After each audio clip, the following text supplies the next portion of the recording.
All right, I have a question. I mean, and this is the kind of question when I ask this, I don't need to hear, nah, type of thing. Are people making progress with their site? No, the first one that you're supposed to be doing in here, I'm asking because I don't know. You don't have to all answer at once, though, really. What do you say, Zane? I started. Okay, well, there you go. That's probably the most honest answer out of everybody. All right, let me just tell you, this is how I look at this course. All right? Are we going to be able to go through all 19 chapters? Ideally, yeah, we are. All right? We've gone through the first 5. What I'd like to do is, over the next week, is to go over 6 to 11. There's a lot of stuff in there you've already had, whether you realize it or not. I mean, the jQuery stuff, virtually everyone in here should have had the jQuery class already. All right? So we'll talk a little bit about some jQuery, but we're not going to spend a boatload of time on it.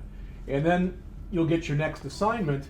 And then the last part, really, starting with about chapter 12 through about chapter 15, that in there, that's all on database stuff.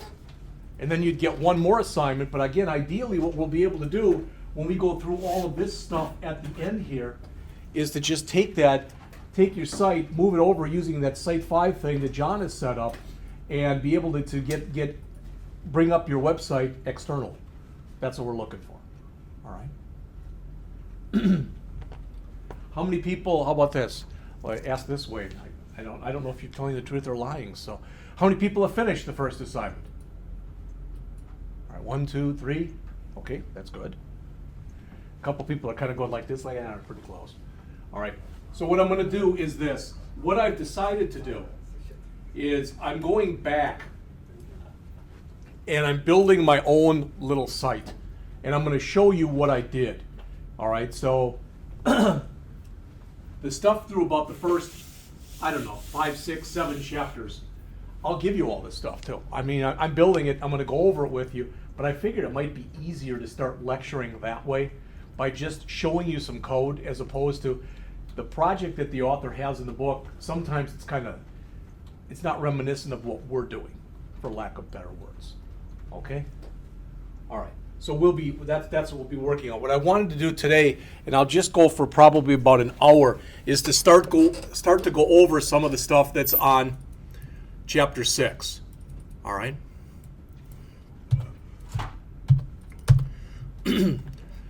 But I think that if we do this, if we can set it up, so let me back up again to where I just was, sorry.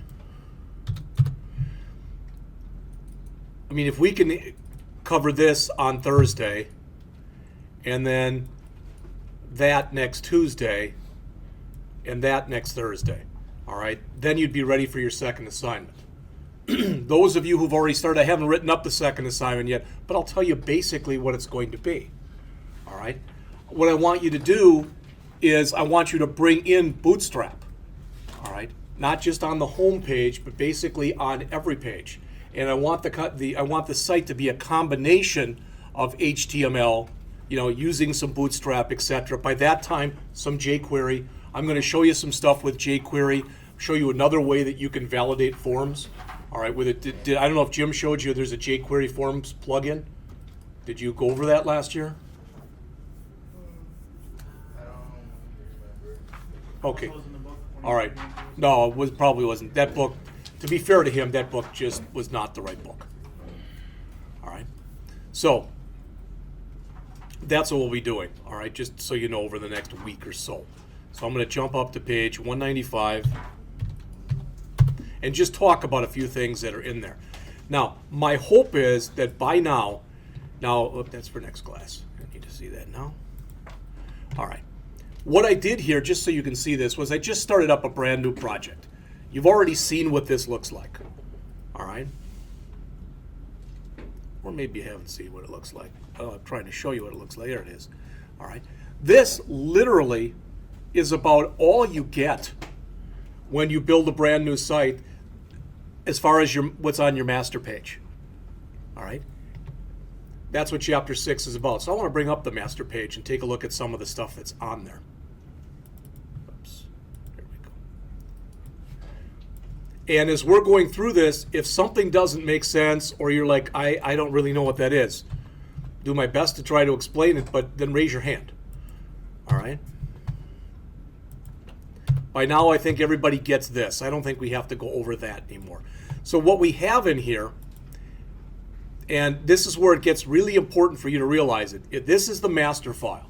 So in other words, every single time after this, we create a brand new file, and we say that it's supposed to be based off that master file, it gets all this stuff by default. The reason that that's important is, I think you'd all agree, that's this form. You're only allowed to have one form basically on a page the way that this is set up. All right? So just so you see this, and I think you all know it already anyway, but I just want to be sure. So I've got site.master there.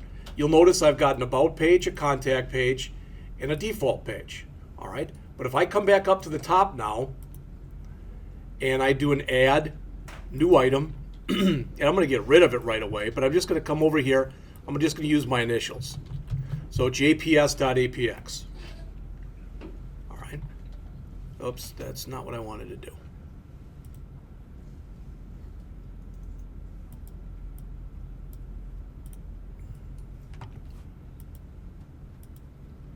All right.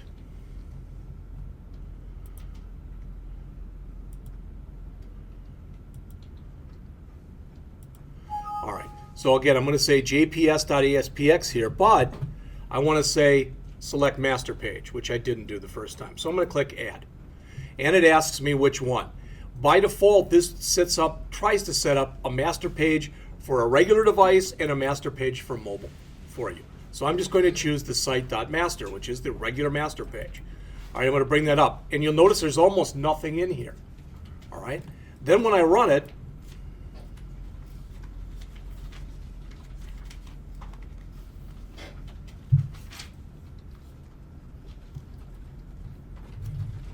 this is what I get then by default.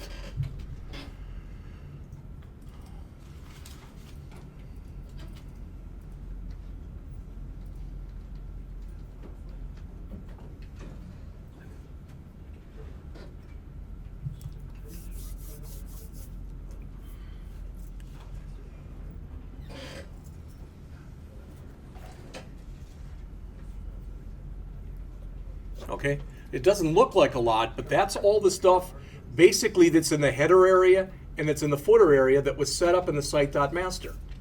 All right. Now, you'll notice in here, I don't have a link to that, so I'd have to go back into the master page and add that link to the page I just put in if I wanted to do that. All right. I've already got links to the login and all the other stuff, and I can change the application name. This should look very bootstrap-ish to you because that's what it is. All right. And we've got our footer down here. What I'm trying to show you, though, is that's all that's in there. Yes? If you don't click the checkbox for the master site, is there a way you can do it after the fact? Okay, it's a real good question. Eric just asked the question, what if you forget to check it? Okay, so you've come in there and you've done a whole bunch of stuff. Can you add it later? The answer is yes. You'd have to add basically here, you have to say master file equals, etc.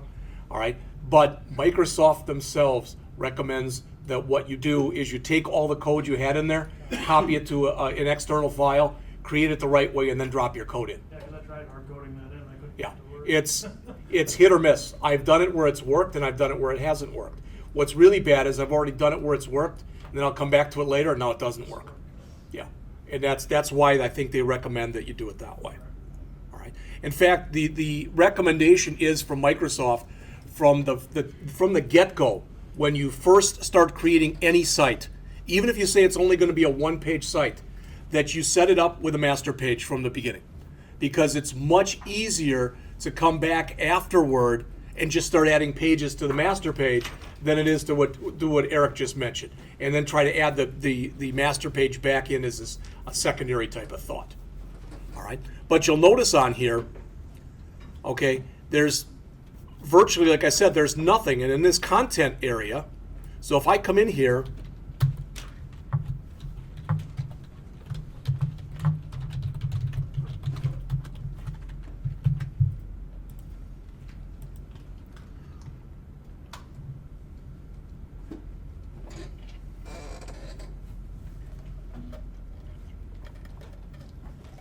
that pretty obvious?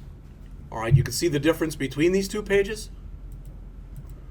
So in that content area, I can put anything in there that's specific to this page. All right, and that's what I wanted to get across to you. Whoops. Now, that's what they talk about in here. Again, I'm so tired of reading out of books or reading PowerPoints for people. You all know how to read. But that's what they start talking about in here. And they mention what these content areas are. The fact, again, that you'll have master page equals, or master page file as opposed to the code file. The fact that you'll get some of these content placeholders, etc. Master pages are a lot more than they're making them sound like, too. Let's suppose, for example, that I was going to create a brand new site for Blackhawk. Never do that. But let's suppose I was going to do that. And I decided I was going to make some kind of a general theme that was going to be used throughout the entire school. That would make sense, right? So I'd make a master file. Then what I can do if I want to is I could say, you know what? The business division is going to have their own theme also. So some of the stuff will be overridden, but it'll basically look the same. I can nest a master page inside of a master page if I want to do that. I can even go further.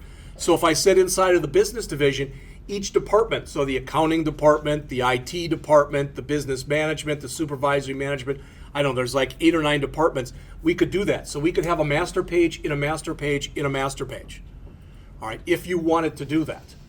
All right, it's not that you have to do it. But what I wanted to do was to show you this. So again, this, remember, that's the default. Where is it? Let's see. Oh, this is another one I was goofing around with. What I did, literally, was I went back. I want to show you this. I didn't do anything with CSS or anything. But the thing that we did the other day in class, as a class, remember that? In the, what's the word I'm looking for? What's that? Bootstrap. Thank you. In the Bootstrap class. So I just dropped it in there. I removed the stuff that was in there, and I dropped that in there. So I started with the Jumbotron, changed it to my Jumbotron. Again, I didn't bring over the images, and I didn't use any CSS. But just dropping it in, you can see I've got a lot of the stuff that's in there. And I could do the same stuff with the contact form if I wanted to, because there's not much in there, and there's not much in there. I believe just about everybody who's in here is in both the classes. Now, there might be 1 or 2 that are not. Okay, I understand that. All right, so those people who are not, you're going to have a little bit more work to do on the next assignment, because I'm going to ask you to actually build up. And if you don't know Bootstrap and you don't want to use Bootstrap for the contact form, you don't have to. If you want to take a look at it and just see how nice it is, because it's a bunch of stuff that's built for you already, just go out to getbootstrap.com and start looking through the documentation. There's a boatload of stuff in there. All right. I want to do this, though.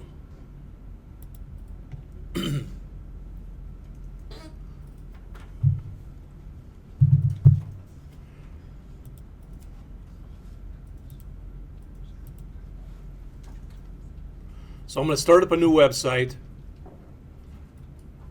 I'm going to choose the ASP.NET web form site. I'm going to call it class demo.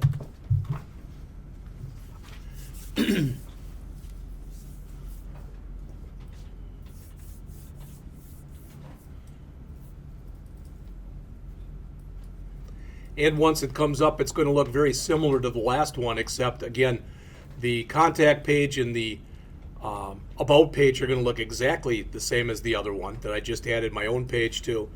The only difference is going to be in the home page, because this has got other stuff in it. But what I wanted to do is to start to go through some of the stuff that's in here and then go back into this one. So I wanted to go through the site.master and take a look at some of the stuff that's in there. You may or may not know what a lot of this stuff is, and even if you don't, it's okay. All right, but I want to take it from the top here. I'm going to take for granted, again, that you all understand this. You all understand this. And basically, you all understand this. I don't think there's anything there we haven't already gone through. All right, this is a meta tag that says we're using a UTF 8-bit character code. This is all set up basically to run by default, so it'll run okay on a mobile device, especially on a phone. All right. This, just so you see this, you'll notice that we talked about this a little bit.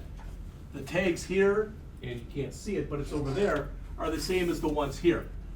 When you've got a regular .aspx file and you want to drop in actual ASP.NET code, you've got to put them within these tags.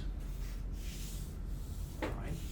So basically, as it says, we're setting the page title here to my ASP.NET application. Okay.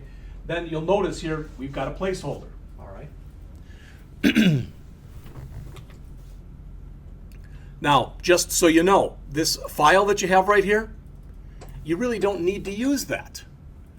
What Modernizer, basically, I'm putting it in a nutshell, what Modernizer is it's a tool that's been written for you so that if you're using browsers that really don't have very good support for HTML5, your page doesn't fall apart.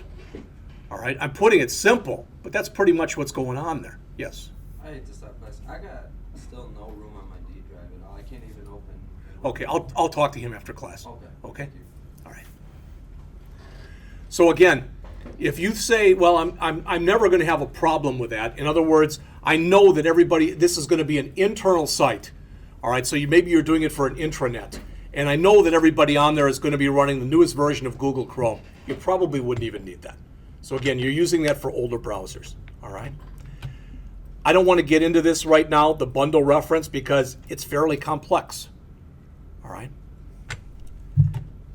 This allows us to add a favicon. That's all fine and dandy. Now, when you come in here, take a look at the stuff that's there. You'll notice that they all look pretty similar to one another. All right. And what it's doing is it's saying, okay, these are kind of like when we want to add a CSS file, we use a link tag. Okay. That's kind of what we're doing right here, but rather than using a script tag, we're using, because it's ASP.NET, we're using a script reference tag. So this is like using a JavaScript script tag. That's the way that we would do it if we were on the client side. But on the server side, what that's doing is it's taking all those files that are in our scripts folder and it's making them available to our program. Does that make sense? All right. And you'll also notice that this whole thing is inside of what's called a script manager. That's not going to be that important for right now, but when we get into the chapter on Ajax, Ajax runs the fact that you're able to basically do a partial page refresh. It's all happens because of that script manager. And really, it's the kind of tool you just put there, and so you can put other stuff inside of it. Okay. All right. So you start to look in here. And again, this is kind of a fast little primer for those of you who are not in the Bootstrap class, but this is regular Bootstrap. What Bootstrap has are all sorts of pre-done classes for you that you can just kind of plop onto your or into your web page. All right, so this is for the navigation bar. It says that we're going to have a navigation bar. That's navbar, navbar.inverse, which means it's going to be a black background with white writing. Navbar fixed top, so that means no matter how much you scroll, it'll show on top. And then we start to actually fill it in here. All right, so it'll have on here, let's see, there's our header, and there it is. There's our home, there's our about, and there's our contact pages. All right. Also, you may or may not remember that if you come in here and you bring this page up and we take a look at it, over here it doesn't show, but the stuff that's over there, that's all the stuff for us to be able to log in. All right? And that's linked up right here. One of the reasons that I recommend it, at least I think it's somewhat easier to start with a canned site, rip it apart, and then put your own stuff in, as opposed to starting with an empty site. When you start with an empty site, you don't get any of this stuff. You don't get any of those files. You have to manually add them. You have to go into something that's called a package manager to add them. And the package manager, for some reason, doesn't tend to work really, really well when you've got an empty project and you start adding things.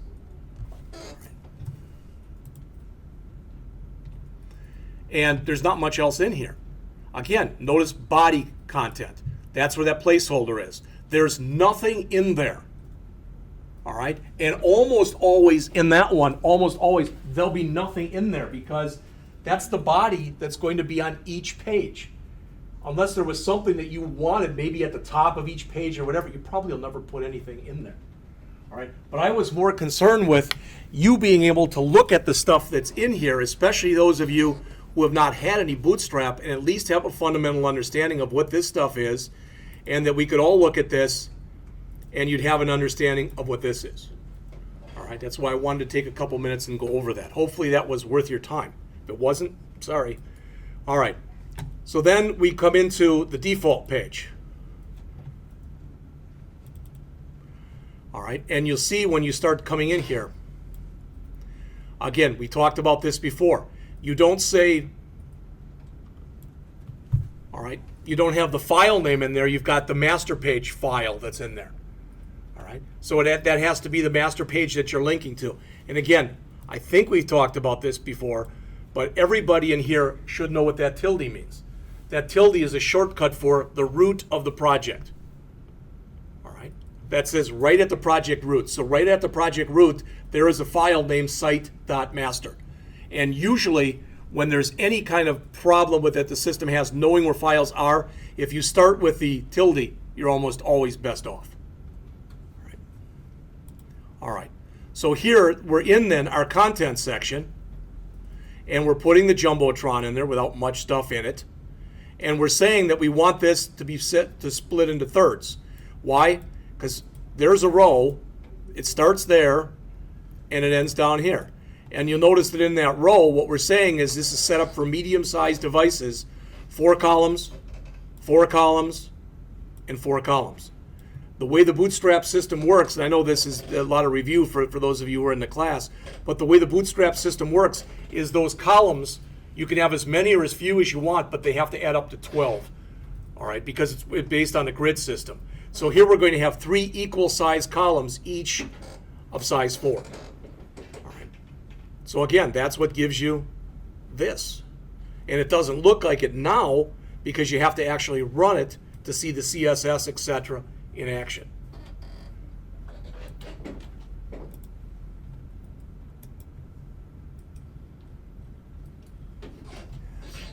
I get back to that one. I don't know.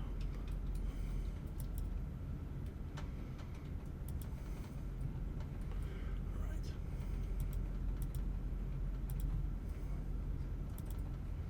All right, so there's two big things that were discussed in the book in this chapter. All right, the first one we're into right now, and that is talking about master files and master pages. So they come in here, and this is what they show you. And this can be any way you want it to be, but in the example right here, what they're saying is you've got 2 different files. So any file that you create based off of that master page will immediately have that for the header, it will have that for the menu, and it'll have a blank content area. All right? So again, what they've done is they've based this file off of this one, so you automatically got that. Then they just add the content page information. The example that they give, unfortunately, in here is kind of silly because they have you had almost nothing. All right? So they have you add basically a link in here to some CSS, and they give you a header area, they give you a menu area, and they give you a footer area. And again, you're going to have to play with that with some CSS if you do what's in the chapter to set it up the way that they show it in the book. Okay? Creating a content page is nothing.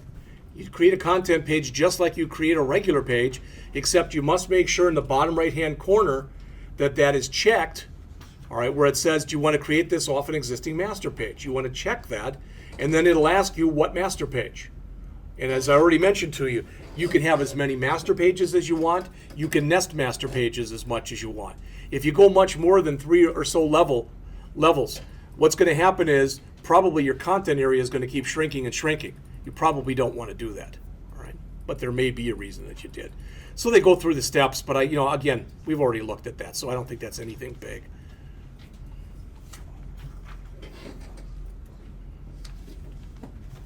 All right. Then on the bottom here of page 203, the author talks about, very bottom of the page, notice he says here, a closer look at master pages. All right. He says, so far you've seen a master page with a content placeholder for the main content. But if you look in the markup view, you'll find there's another content placeholder. So there are, by default, there are 2 content placeholders for each master page. There's one up in the header area, and there's one down below in the body area. Okay? It is possible, if you want to, you can add as many of these as you want to or need to add. Normally, you won't add any more than these 2 in the master page, but it is possible to take your own content placeholders like they show here, and you can put as many of those as you want to on individual pages if you want to do that. Again, the placeholders are both added for you automatically to each new master page that you create. Okay. I already mentioned to you about nesting master pages. As it says, it's useful if you have a website that targets different areas that still need to share a common look and feel. All right, and the example that I gave is very similar to the one that they give in here. Couple things for the master page. As it says, you need to be aware of some caveats here on page 205. All right, it changes the client ID of the controls on your page. And they mention this is the ID attribute that's used in client scripts. All right. So it says if you've got something that started looking like this, it's going to end up looking like this, but it says the same button inside of an ASP content control usually ends up looking something goofy like this. It puts its own naming structure in it. All right. As it says here, the name attribute is prefixed with the auto-generated ID of the master page. All right. The second caveat, it says, is related to the first, because the name and the ID are changed. That adds considerably, it can add to the size of the page. That's not usually any kind of problem. All right. Next, starting on page 206, they talk about using a centralized base page. And I want you to understand this. This is not a master page. But what they're talking about is if you wanted to, you could create a page. Notice what it says. You create a page that inherits from system.web.ui.page. All right. Then you create other pages that instead of inheriting from that page like they do by default, they inherit from the page you just created. It's not a master page. All right. But if you've got a lot of pages, I think they give an example here where it's almost like a template where you're drilling down, for lack of better words. And I'm not going to lie to you, that one I've never even used. I wasn't even aware it was available till I saw this book. On 207, they start to talk about the ASP.NET Page Lifecycle. It would be worth your time to take a look at this. All right, and if nothing else, look at the table that's on 207 and 208, because what they're explaining in here is what happens when you start to run a page. All right. So it says within each phase, at least one event that's raised enables the developer to look at the page and hook into the lifecycle. Bottom line, what they're saying is, in any of these phases that they mention right here, you can put code in. All right. So why would you care? Why would you want to? Well, notice. Let's take a look at the phases. First, page request. A request to an ASP.NET page to start the lifecycle of that page. Well, one thing you might want to check in there. All right. Again, does this person even have authorization? Maybe they got in. Maybe they've got some kind of an anonymous authorization, so maybe they're in anonymously, or maybe they have certain privileges, but whatever, do they have the actual ability? Are they authorized to run this site? And if they're not, you can stop them right there. And as it says, the entire page cycle won't be executed then, all right, if you don't give them permission. But then you go from there into the start phase. As it says, it gets access to request and response, We talked about request and response back in the days of the 157 class. You know, you're at the browser, you're keying something in, you're making an HTTP request. It goes off to a web server, someplace that's going to give you back an HTTP response. All right, that's going to have to be formatted as HTML, etc. But as it says in here, there is a request object and there is a response object that are used by ASP.NET that allow you to do a lot of different individual types of things. Now, I'll also mention that during this phase, the pre-init event is raised as a signal that the page is about to go from start to page initialization. It says you use this event later to set the theme of the page.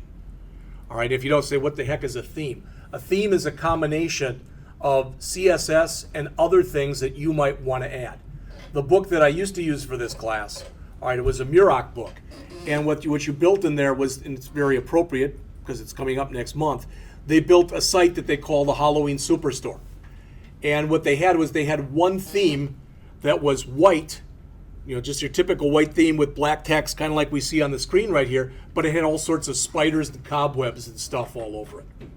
All right. Then they had another theme that was the traditional Halloween colors. It was an orange background and black writing. Okay, so that's kind of the different things that you have in themes. So really they're a combination of different ways that you can set up controls, and they're different color combinations, different CSS combinations, etc. Possibly even different images.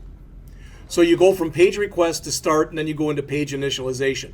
As it says, the controls you have set up on the page or added programmatically become available. We've done almost none of this. Virtually every time we've added something on the screen, we've done it just by dragging a control out there, you know, fudging with the properties, etc. But we haven't done anything programmatically until, really, when you think about it, we did that future value thing.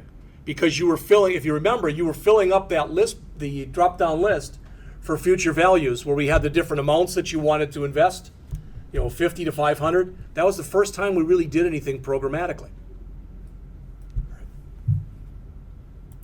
And as it says there, it also fires 3 different events: an init event, an init complete event, and a preload event.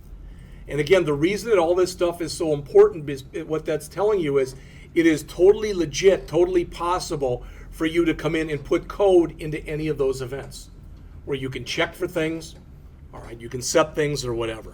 Then you go into the page load event. And I think you all know this, I'm just saying it just in case, but you know, when we get in here, so I'm in default, right? So I'm on the default. And if I go to default.aspx right here, and I double click, what comes up by default? The page load event. That literally is when the page is being loaded into memory. That's what they're talking about right there. That's what they're talking about here for the load event. So as it says, the control properties are loaded from view state and controlled during a postback. Okay? After that, you go through validation.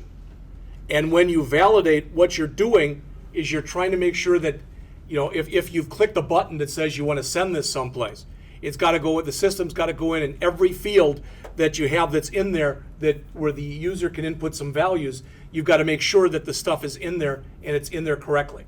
So for instance, if you asked for somebody's salary and they left it blank, that's illegal. Even a 0 it would be acceptable, but you know, and you also might have it that maybe in there that a minimum salary is 0 if you're a volunteer. You can't have a negative salary type of thing. It checks for all that stuff during the validation phase.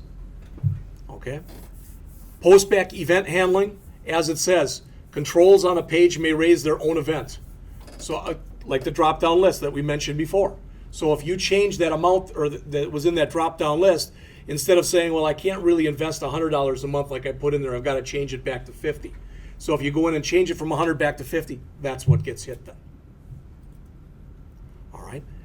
Then, as it says, you've got rendering. It's the phase where the controls output their HTML to the browser. So now it's coming back basically from the server side to the browser side. And then unload, which is typically a cleanup phase.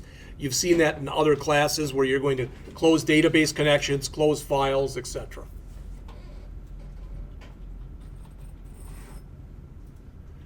All right. I did go through this exercise that was in here with their base page just to see if, if it would work or not, and it did work. All right. And what they do is they come in here and they have you check, and if you leave the page title blank, you get this. And this isn't a really good example, but if you see that in there that's in blue, and now if I click off of it, it really is, if you've ever noticed in here, the area that's all in here, it's kind of tan. All right, that's an error page that the system brings up for you. And when you get that error page, you should really take a look at it, because by and large, it gives you the code where at least the system blew up. The code might not be wrong, but there was something in that particular area that the system didn't understand.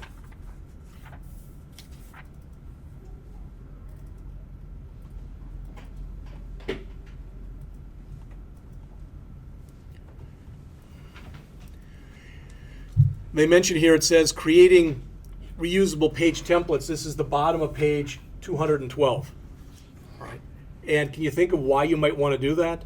I mean, again, if I was creating something for a site and I thought, I did all this work and wow, I might be able to use it again later, type of an idea. All right.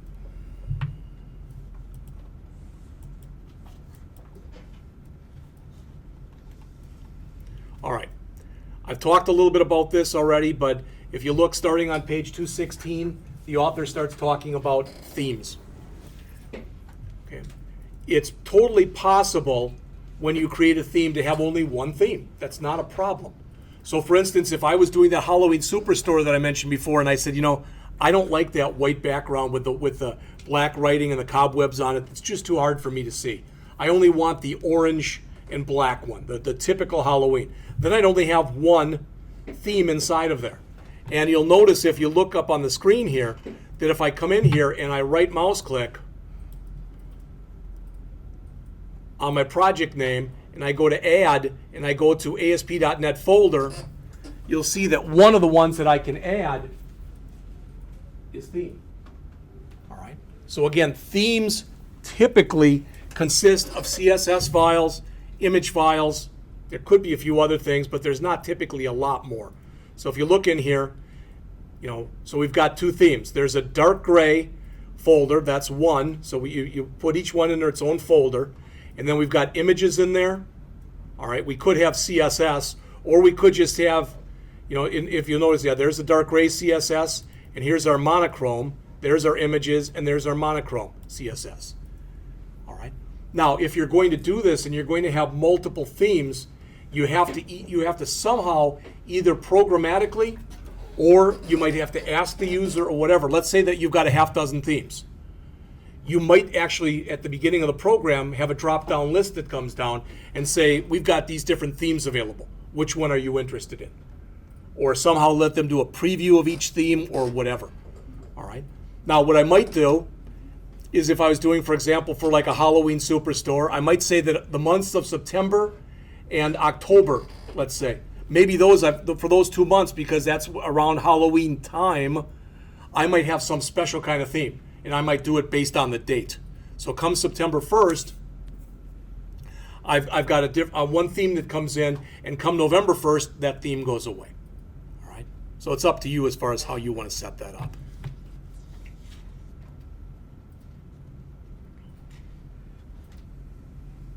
And that's kind of what they talk about in here too. So this is what they had as an example. They set it up on their site, the author's site here, that you'll have a drop down and you can pick dark gray or you can pick monochrome. And they go through the steps for creating a new website. There really isn't a whole lot. Okay, there's not a whole lot that's in here. And I think I may have misspoke before because I want to make sure. Let's see.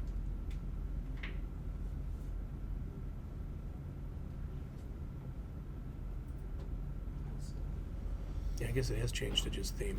Okay. All right.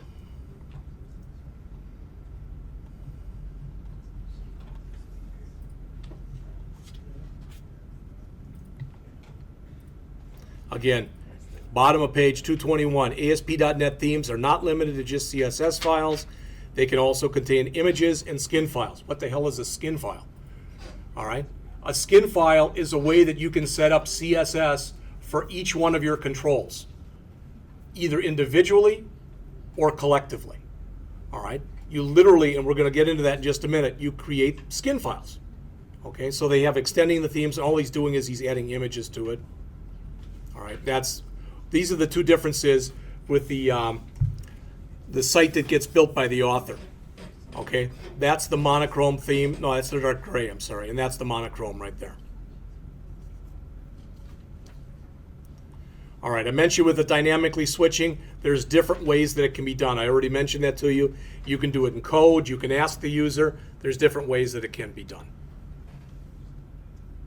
They get into a talk here on the bottom of page 225 regarding cookies. We've had this talk before as to whether or not cookies are safe. All right, by and large, they are. Again, there's all sorts of things you can say, oh, well, what about this? What? Yeah, but by and large, they are.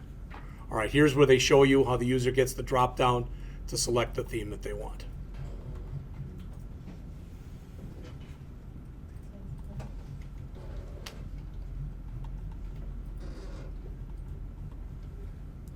All right, that brings us up to page 232, talking about skins. All right, and as the author says, skins are simple text files that contain markup that enables you to define the look and feel of one or more server controls. Think about what that means for a second. I can set up a skin, and I can literally take and set up skins for, if I've got a form that has 15 different controls on it, I can make one skin file, and I can set up all 15 controls inside of that file. Does that make sense? I can do that if I want to.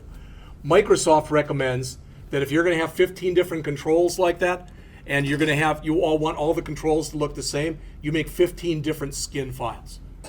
You have like button.skin, label.skin, textbox.skin, etc. All right? But you don't have to do it that way, but you can. Okay? It says, to see how this works, considering the following example that defines a skin.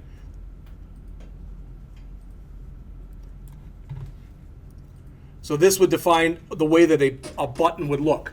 So what this would say, when you end up creating this inside of a file called button.skin, if you apply this, that means that every single button that's on there by default would have that background color and that foreground color. So what a skin is, it's just basically a collection of CSS properties. And when you set it up, you can have every single one do this. Or I might have something, for example, let's say that for some reason I want a certain button to be red. I could create my own a skin that just did that, and I could call it redbutton.skin. And you can apply skins collectively to every single, like every button on a page, or selectively to just one or more controls on a page. All right, so that's what they're getting into here. And people look at it and go, I don't understand. I mean, what's the advantage of doing this over just regular CSS? The answer is skins are basically set up to work with ASP.NET controls, where most of the time CSS is set up to work with client-side controls, not the server-side controls that skins are designed to work with. All right. Now, if you look in here, it says, generally speaking, properties that influence the appearance of a control can be skinned. Properties that influence behavior usually cannot be skinned. So a skin basically allows you to aesthetically set up controls on a page. All right, so either they all look the same, most look the same, or however you want it set up. And they mention that you can do this, or you can come down basically and do it as CSS and use the CSS class. That's what this is pretty much replacing. And I know that I remember having let's just say a friendly disagreement with a student on this, and she was listening to the whole thing, very attentive, etc. But she said, okay, I understand what you're saying, I understand how they're used, but my point is, I don't understand. I'm already used to using CSS. Why do I have to use these? And the answer is you never have to. But these are something that were just designed to work with ASP.NET controls. You don't have to do it this way. It's not going to really buy you a whole heck of a lot time-wise, execution speed-wise, or whatever.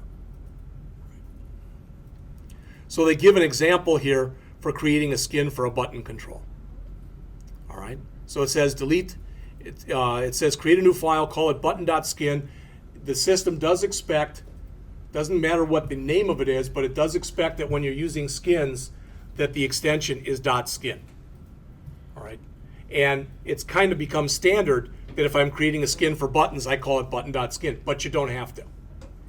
All right. So again, they say here, that's going to be it. All right. So notice we can combine CSS classes. So if we've already got that set up, all right, so again, you could say, well, why didn't you just go back into that CSS class and change that back color? You could have done that too. But if you want to be able to kind of add things on the fly, all right, it's another reason that you might use this.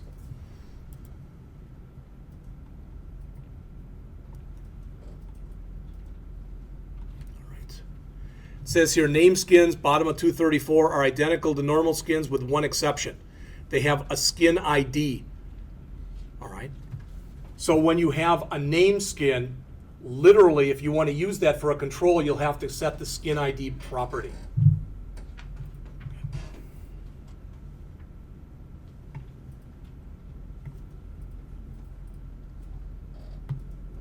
It says here, add a skin ID attribute of red button. You should end up with this code. And you'll notice, by default, this is what all buttons will look like. All right. But if you come in here and you say skin ID equal red button, that means by default, so if you do this, if you don't put a skin ID in there, they'll inherit from that one. But if you say skin ID equals red button, then they'll inherit from that one. So you can combine both unnamed and named things together. Or you can put them in their own files. So there's a lot of different ways this stuff can be done. All right, the last thing that's mentioned in here is they talk about displaying theming for specific controls. Just like we talked about with some of this other stuff, you can set themes up on a site basis by setting your enable theming attribute in your web.config file to true, which says turn on themes for all pages. If you want to turn off a theme for a certain page, like maybe you've got an error page, you can go up into the page directive at the top of that page and set enable theming to false. You can also turn it on and off for individual controls. I don't think this is done very often, but it can be done. So the last thing they mention in here on 236, they give you some tips. The author does here on 236, 4 tips at the top of the page for creating consistent looking sites. Already mentioned this. When you create a new website, always start by adding a master page. All right. And believe me, I kind of struggle with this because I thought maybe that's where I should start in this class. Maybe I should just have you build master pages from day one. And then I thought, well, a lot of people are going to be confused when we go through this stuff anyway. Okay. So to go back to Eric's question before, yeah, you know, if you have not built your first site and you have not used master pages, you will have to for the next round. So you can either do it by grabbing all your code or else manually trying to change them. All right.